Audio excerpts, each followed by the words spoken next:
Sa isang dakok ng putik, may kumislap na pag-asa at sa likod nito nag-abang ang anino ng kataksilan. Music intro malungkot ngunit may pag-asang tunog ng gitara na dahan-dahang pumapasok at humihina sa background. Magandang araw sa inyong lahat mga tagapakinig. Sa bawat kwentong ating naririnig, may mga aral na iniiwan, may mga damdaming pinupukaw. Ngunit may mga kwentong hindi lamang basta naririnig. Ito ay nararamdaman, sumasugat at nagbibigay ng liwanag. Ang istoryang ating tutunghayan ngayon ay hindi isang katang-isip. Ito ay isang tunay na salaysay na nagsimula sa isang di inaasahang pagkakataon sa isang bukirin sa Ilocos kung saan ang lupa at putik ang tanging saksi sa pang-araw-araw na pakikibaka ng isang pamilya.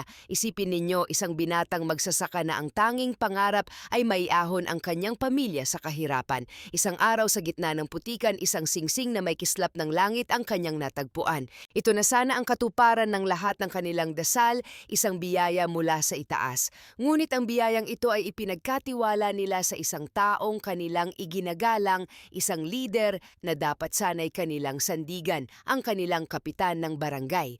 Ang pangakong tulong ay nauwi sa isang malamig na pagtanggi. Ang singsing na simbolo ng pag-asa ay biglang naglaho at kasabay nito ang biglaang pag-angat sa buhay ng taong pinagkatiwalaan nila. Paano nangyari na ang isang kislap ng pag-asa ay naging mitya ng isang malalim na pagdududa at sakit? Paano lalabanan ng isang hamak na magsasaka ang isang makapangyarihang tao na hawak ang tiwala ng buong komunidad? Ating samahan si Junjun Ramos sa kanyang mahabang paglalakbay, isang kwento ng pinag-isang tapang, paninindigan at ang hindi mapapantayang paghahanap para sa hustisyang minsang inilibing sa putik ng kasinungalingan. Ito ang salaysay kung paano ang isang singsing ay hindi lamang sumubok sa katapatan ng isang tao, kundi nagpatunay din na ang katotohanan, gaano man kalalim ibaon, ay laging hahanap ng paraan upang sumikat. Ang umaga sa isang maliit na sitio sa bayan ng Ilocos ay palaging may iisang muka para kay Delfin Ramos Jr. o mas kilala sa kanilang lugar bilang si Junjun.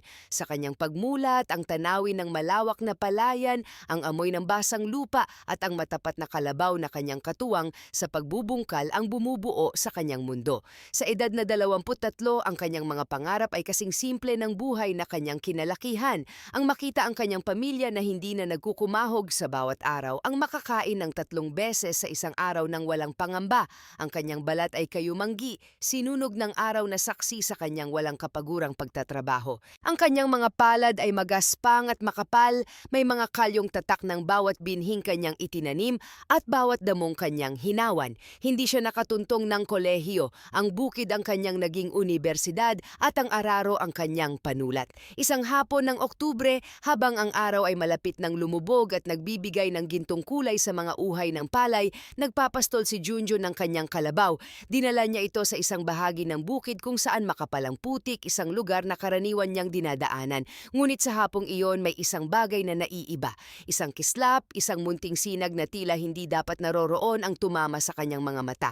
Mula sa ilalim ng makapal at maitim na putik, may isang bagay na kumikinang tila isang bituing na hulog mula sa langit at napadpad sa lupa. Dahil sa kuryosidad, lumapit siya, maingat niyang hinawi ang mga damo at inilubog ang kanyang kamay sa malagkit na putik. Naramdaman niya ang isang matigas at malamig na bagay. Nang kanyang iangat ito, isang singsing ang kanyang hawak. Hindi ito isang ordinaryong singsing, balot man ito ng putik, hindi maitatago ang ningning nito. Makapalang pagkakagawa at sa gitna nito ay may isang malaking bato na sumasalamin sa huling sinag ng araw. Kahit sa kanyang kakulangan sa kaalaman tungkol sa alahas, alam niyang hindi ito basta-basta. Isang kakaibang kaba at tuwa ang sabay na bumalot sa kanyang dibdib. Agad niyang nilinis ito gamit ang laylayan ng kanyang damit, isinilid sa kanyang bulsa at dali-daling umuwi.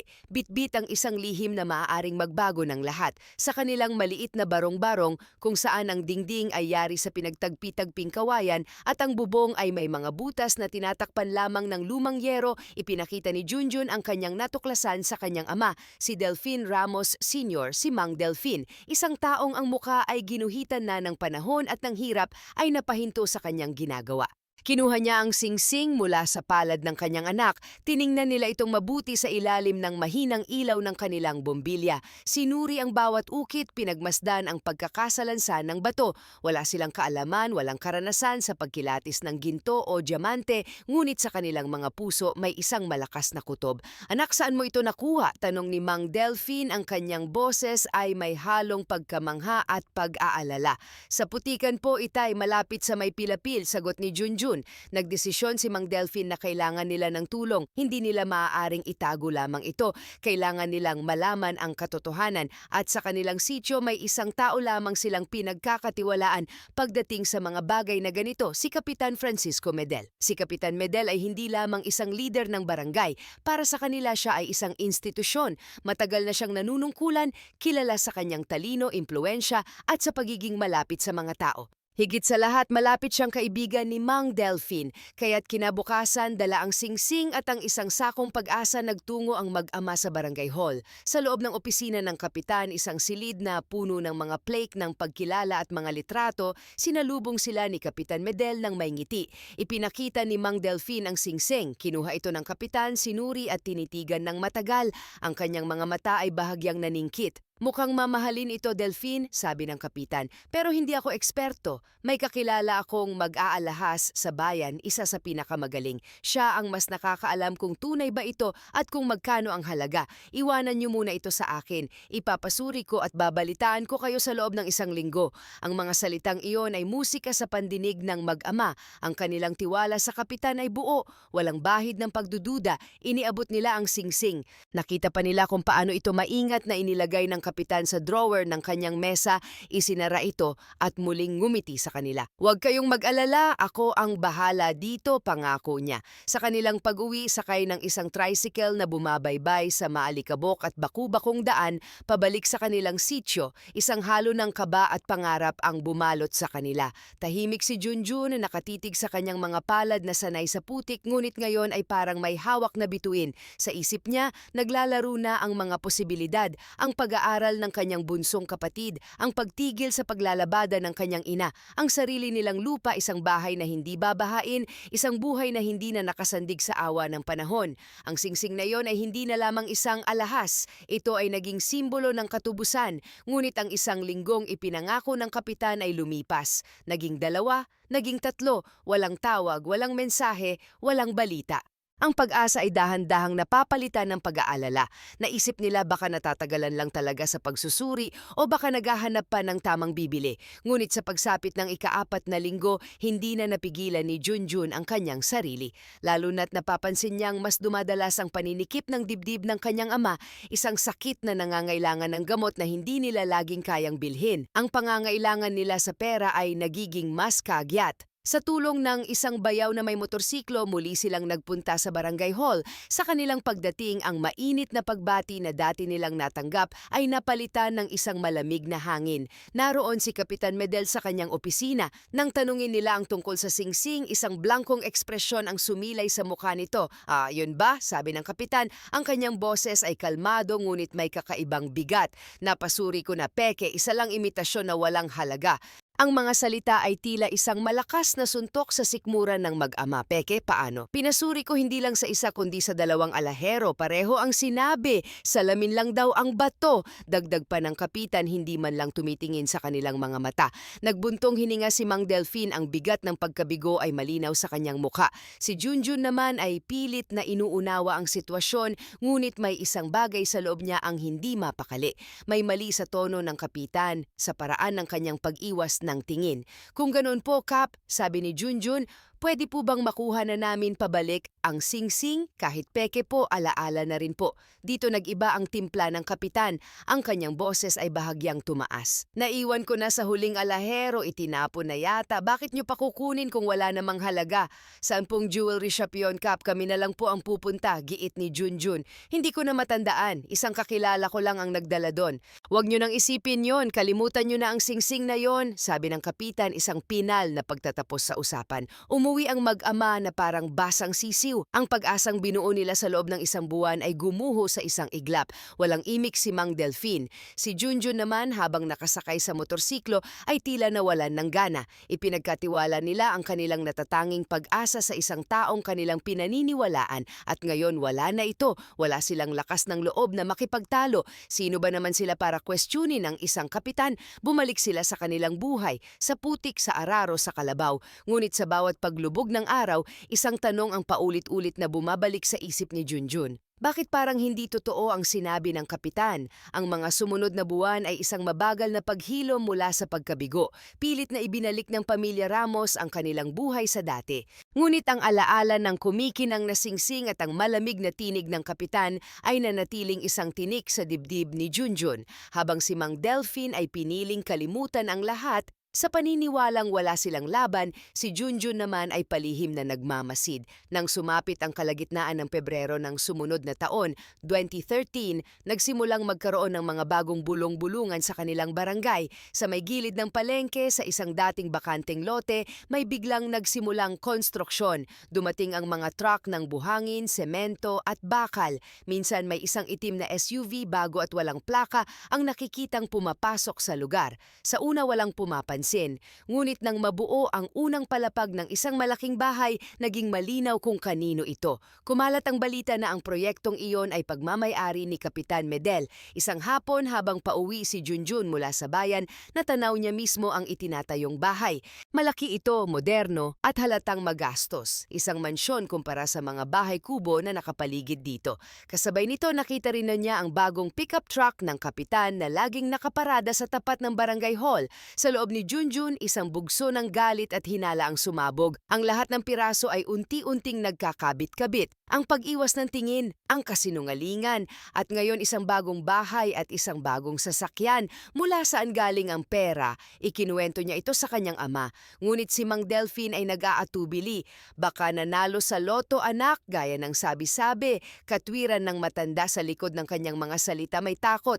Takot na kung totoo man ang hinala nila, mas lalong wala silang magagawa. Sila ay mga hamak na magsasaka lamang habang ang kapitan ay mayaman, makapangyarihan at nasa pwesto. Ngunit hindi ganito mag-isip si Junjun. Para sa kanya, ang tama ay tama at ang mali ay dapat itama gaano man ito kahirap.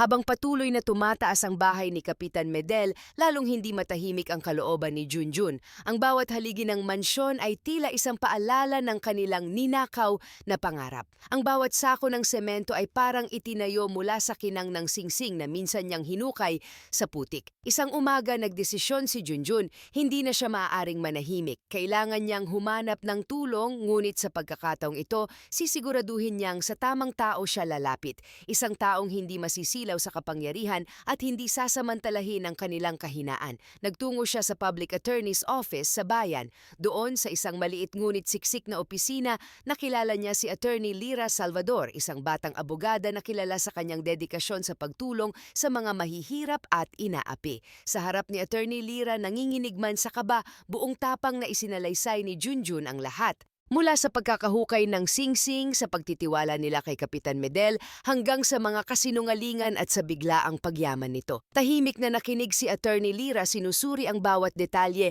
Nang matapos si Junjun, marahan siyang nagsalita. Junjun, malakas ang kutob ko sa kwento mo, sabi ng abogada. Pero sa batas, kailangan natin ng matibay na ebidensya. Hindi sapat ang hinala, kailangan natin ng patunay. Mayroon bang ibang tao na nakakita o nakarinig noong ibinigay ninyo ang singsing sa kapitan? Biglang bumalik sa isipan ni Junjun ang isang tao. Noong araw na iyon sa barangay hall, may isa pang opisyal na naroroon sa labas ng opisina, si Kagawad Manny. Nakita niya itong sumulyap nang pumasok sila. Siya ang maaaring maging susi. Kinabukasan nilakasan ni Junjun ang kanyang loob at nilapitan si Kagawad Manny. Sa una nag-atubili ang Kagawad. Halata ang kanyang pangamba. Ang kalabanin ang isang kapitan ay hindi biro. Ngunit nang makita niya ang determinasyon sa mga mata ni Junjun, ang bigat ng dinadala nito, unti-unti siyang lumambot. Oo, Junjun, naaalala ko ang araw na yon. Pag-amin ni Kagawad Manny, nakita ko kayo ng tatay mo. Nakita ko nang iabot ninyo ang isang bagay sa kapitan at nakita ko rin kung paano niya ito isinilid sa kanyang drawer. At hindi lang iyon, may isang bagay pang inilabas si Kagawad Manny, ang kanyang cellphone. Ipinakita niya ang isang litrato, kuha ito sa isang pagtitipon sa bahay ng kapitan ilang linggo na ang nakalipas. Sa gilid ng larawan sa kamay mismo ni Kapitan Medel, malinaw na nakasuot ang isang pamilyar na alahas, isang makapal na singsing na may malaking bato sa gitna. Eksakto sa singsing na dinala ni Junjun. Hindi lang yan, dagdag pa ni Kagawad Manny, narinig ko rin mula sa isang kaibigan na ilang beses pabalik-balik ang kapitan sa isang kilalang alahero sa bayan. Doon daw niya dinala ang singsing para ipresyo. Ito na ang ebidensyang hinihintay nila. Hindi na ito haka-haka. Ito ay isang konkretong patunay na magdudugtong sa lahat ng pangyayari. Dala ang testimonya at ang litrato mula kay Kagawad Manny, bumalik si Junjun kay Attorney Lira sa harap ng mga bagong ebidensya, naging formal na ang laban. Tinulungan ni Attorney Lira si Junjun na ihanda ang isang sinumpaang salaysay. Isang reklamo para sa kasong qualified theft at estafa ang isinampa laban kay Kapitan Francisco Medel. Ang mga bulong-bulungan ay naging isang opisyal na sigaw para sa katarungan. Nang matanggap ni Kapitan Medel ang subpena, nagulat siya, ngunit hindi lubos na nagtaka.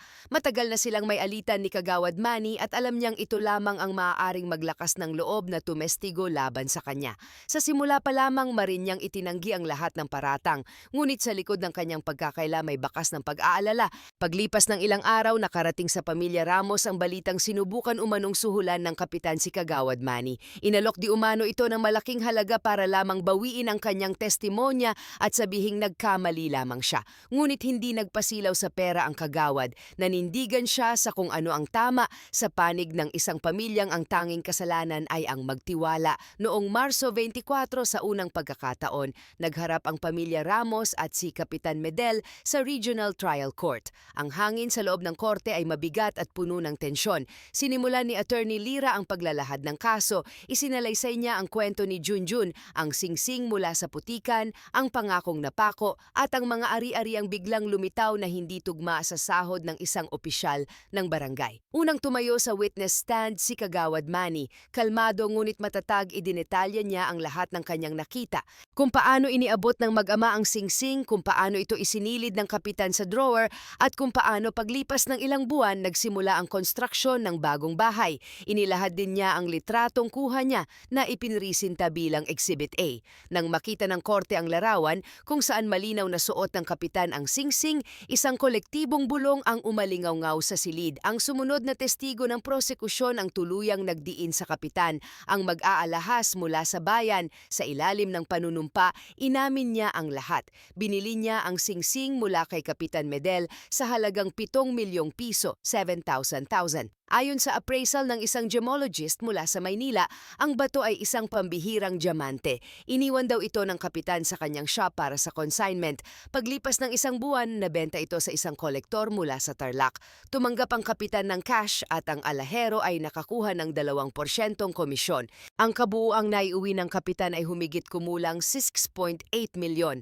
Nang tanungin ng piskal kung alam ba niyang hindi sa kapitan ang singsing, mariin niya itong itinanggi. Nagpakilala raw ang kapitan bilang isang minero ng alahas mula sa isang malayong probinsya. Hindi na niya inusisa pa ang pinanggalingan. Sa panig ng depensa, paulit-ulit na iginiit ni Kapitan Medel na wala siyang kasalanan. Wala raw siyang natanggap na singsing at gawa-gawa lamang ang lahat. Ngunit sa harap ng litrato, ng testimonya ng saksi at ng resibo ng bentahan mula sa jewelry shop, ang kanyang mga pagtanggi ay naging hungkag at walang bigat. Dumaan sa masusing deliberasyon ang korte. Sa huling araw ng paglilitis, inilabas ng hukom ang desisyon. Batay sa lahat ng ebidensya at testimonya, napatunayan ng korte beyond reasonable doubt na si Kapitan Francisco Medel ay nagkasala sa kasong qualified theft at estafa. Ang singsing ay malinaw na hindi kanya at ang kanyang intensyong itago ang halaga nito at pakinabangan ito para sa sarili ay isang malinaw na anyo ng pananamantala sa tiwalang ibinigay sa kanya bilang isang pampublikong opisyal. Hinatulan si Kapitan Medel ng mahabang taon ng pagkakabilanggo. Inutusan din siyang ibalik ang buong halagang kanyang tinanggap mula sa pagbebenta ng singsing kasama ang lahat ng ari-ariang nabili mula rito. Matapos ang desisyon, unti-unting gumulong ang proseso ng hustisya. Sa bisa ng isang civil forfeiture order, isinailalim sa public auction ang mga ari-arian ni Kapitan Medel, ang mansyon sa bayan, ang pickup truck, pati na ang isang big bike na kanyang nabili. Lahat ay isinama sa pag-estima ng kabuuang halaga. Mula sa orihinal na 7 milyon, kinaltas ang mga buwis at iba pang legal na bayarin. Sa huli, isang tseke na nagkakahalaga ng 6 na milyong piso, 6,000 ang opisyal na iniremit pabalik kina Junjun at Mang Delphine. Hindi kailanman inasahan ng mag-ama na hahawak sila ng ganito kalaking halaga. Isang kabalintunaan na nagsimula sa putik at nagtapos sa loob ng hukuman. Sa kauna-unahang pagkakataon, hindi na kinailangan ni Mang Delphine na manghiram ng binhi para makapagtanim. Bumili sila ng sarili nilang malawak na lupa. Doon itinayo nila ang isang simple ngunit matatag na bahay na tunay nilang matatawag na kanila. Bilang pagtanaw ng utang na loob, nagbigay sila ng maliit na halaga kay Kagawad Manny bilang pasasalamat sa kanyang katapangan. Nakapagpatuloy sa pag-aaral ang bunsong kapatid ni Junjun. Ang kanilang ina ay tumigil na sa paglalabada at naging katuwang na ni Mang Delphine sa pagpapalago ng kanilang sariling sakahan. Si Junjun, na dati ay sanay lamang sa araro at kalabaw, ay nag-enroll sa isang vocational course sa bayan. Gamit ang bahagi ng pera, nagsimula rin siya ng isang maliit na tindahan ng abono at binhi, isang paraan upang makatulong sa kanyang mga kapwa magsasaka. Ang kanyang mga palad ay nanatiling mag-aspang, ngunit ngayon ang bawat kalyo ay simbolo na hindi lamang ng pagtatrabaho, kundi ng tagumpay at paninindigan. Samantala ang dating maimpluwensya at iginagalang na si Kapitan Medel ay nanatiling nakakulong sa provincial jail ng Ilocos. Ang kanyang kapangyarihan ay naglaho. Ang kanyang pangalan na dating hinahangaan ay naiwan na lamang sa alaala ng mga taga-bayan, hindi dahil sa mga mabuting nagawa, kundi dahil sa kwento ng kanyang kasakiman at ang pagtapak sa tiwala ng mga taong dapat sanay kanyang pinaglingkuran. Sa huli, ang kwento ni na Junjun at Mang Delphine ay hindi lamang tungkol sa isang singsing o sa malaking halaga ng pera. Ito ay isang paalala na ang hustisya, bagamat minsan ay mabagal at mahirap abutin, ay posible para sa mga taong may sapat na tapang upang manindigan para sa katotohanan. Ang singsing na natagpuan sa putikan ay isang pagsubok sa katapatan ng isang leader at isang pagsubok sa katatagan ng isang pamilya. Isang tao ang bumagsak sa pagsubok na ito nilamon ng kasakiman. Ang isa naman, isang hamak na magsasaka, ay pinatunayang ang tunay na yaman ay hindi nasusukat sa ginto o diamante, kundi sa dangal, integridad at sa hindi pagsuko sa gitna ng kadiliman. Ang biyayang muntik nang mawala ay naibalik hindi dahil sa swerte kundi dahil sa isang matapang na paglaban para sa kung ano ang tama.